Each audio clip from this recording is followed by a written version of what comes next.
Бүгін мен 33 жыл іштеп қойдым райондық гезиттің жетекшісі болып.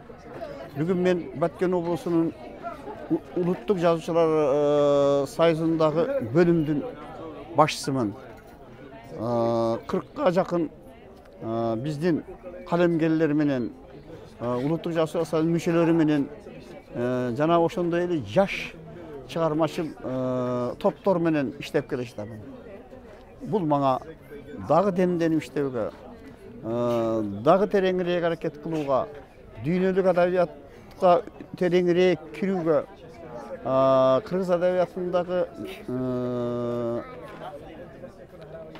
Жомарт Бөкөнбаев, мисалы үчүн Токтогул, Барпакын, жеги жокторду дагы кайталангыс ойлор, кайталангыс бир сонун бир укмуш бир чыгармачылык бир өзгөчөлүктөр бар да.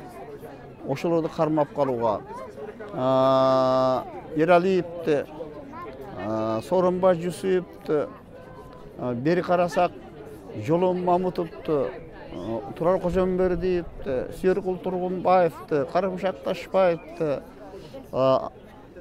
Аман Токтогуловдун дагы ушунчалык бир жакшы чыгармачылык өзгөчөлүктөрү бар экен. Жакында окуп, абдан мындай жакшы таасир алдым. Ошону менен бирге Сагын эжени, Сагын Акматбекованы, Табылды Мукановду, бүгүнкү биздин акындарыбыздан Нуралы Капаровду, Калчоро Көкүловдарды издеп окуймун.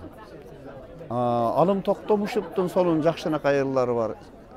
Биздин кыргыз адабиятында өзүнчө бир жаңы бир жаңылыктардын мындай мейкиндиктерин ачкан авторлор көп болуп калды.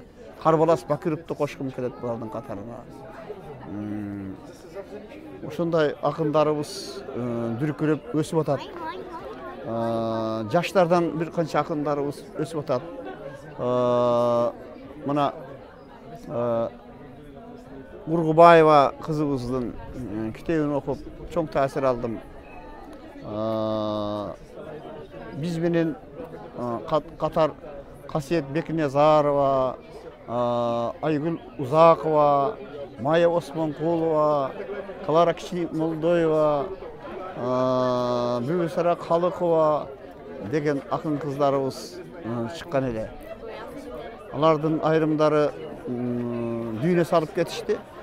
Бирок Майя Осмонкулова менен Бүбүсара Калыкова дагы мына биздин жакшы акын кыздарыбыз Фатима Абдалова, Бактыгүл Чотурова дагы башка кыздарыбыз дагы чыгармачылыктын изденүүнүн түйшүгүн тартып жүрүшөт. Мен аларга дагы ийгилик каалайм чыгармачылыкта.